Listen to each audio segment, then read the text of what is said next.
ప్రజాస్వామ్య దేశం. ఈ ప్రజాస్వామ్య దేశంలో ఈ రాష్ట్రంలో ఎవరైనా పార్టీలు పెట్టుకోవచ్చు. ఇంతకుముందు కూడా ఇక్కడ కేఏపాల్ పార్టీ పెట్టుకున్నాడు, షర్మిల కూడా పార్టీ పెట్టుకున్నాడు. సో ఎవరైనా పార్టీ పెట్టుకోవచ్చు. నెంబర్ 1. నెంబర్ 2, పార్టీ పెట్టిన క్రమంలో ఆ పార్టీ ఎజెండా ఏంది, ఆ పార్టీ విధానం ఏంది, ఆ పార్టీ ప్రజల కోసం పెట్టిన పార్టీయా, ఆ పార్టీని వేరే ఎవరో వెనకాల నుండి పెట్టించిన పార్టీయా, ప్రజలన్నీ కూడా గమనిస్తారు. 2వది. 3వది, గతంలో కూడా తెలంగాణలో చాలా పార్టీలు వచ్చినాయి. ఆలి నరేంద్ర గారి నుంచి మొదలుకొని నాగం జనార్దన్ రెడ్డి గారు, దేవేంద్ర గౌడ్ గారు, తర్వాత ఇతరత్ర చాలా మంది, విజయశాంతి గారు, చాలా మంది పార్టీలు పెట్టారు. కానీ ఆ పార్టీల పరిస్థితి ఏమైందో తెలంగాణలో మీ అందరికీ కూడా తెలుసు. నేను ఇంకో మాట అడుగుతుంది. పార్టీ పెట్టుకున్నటువంటి వాళ్ళు ఇవాళ కేంద్రంలో బీజేపీ ప్రభుత్వం ఉంది, రాష్ట్రంలో కాంగ్రెస్ ప్రభుత్వం ఉంది. వాళ్ళని కదా విమర్శించాల్సింది, తిట్టాల్సింది వాళ్ళని కదా. వాళ్ళని తిట్టకుండా మా ప్రతిపక్షాన్ని తిట్టుడేంది అంటేనే ఆ పార్టీ వైఖరి ఏందో, ఆ పార్టీ విధానం ఏందో దాన్ని బట్టి అర్థం చేసుకోవచ్చు. ఇక మీరు అన్న ప్రశ్న సారయ్య గారు అడిగారు, కేసీఆర్ మన మనిషి.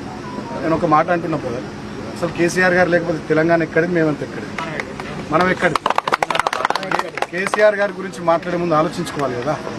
కేసీఆర్ గారే లేని మనం ఎక్కడిది, మన తెలంగాణ ఎక్కడిది.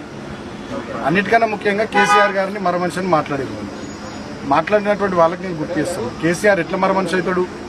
70 లక్షల పైచిలకు రైతుల కుటుంబాలకు 73,000 కోట్లు రైతు బంధు రూపం లేచినందుకు కేసీఆర్ మర మనిషి అవుతారా?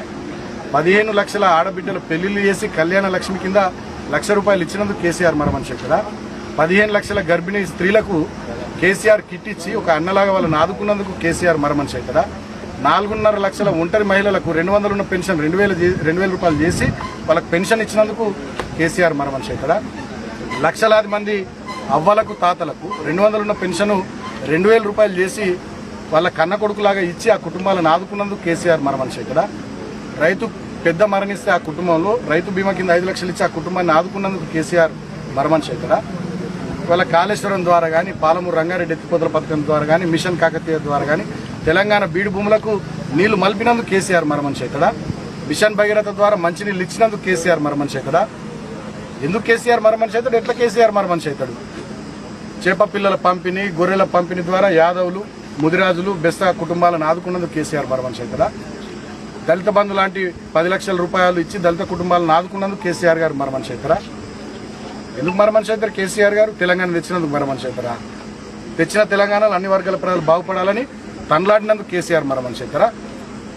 తెలంగాణ ఉద్యమంతోనే సంబంధం లేనటువంటి వ్యక్తి ఇవాళ తెలంగాణ రాష్ట్రానికి ముఖ్యమంత్రి గద్దె మీద కూర్చొని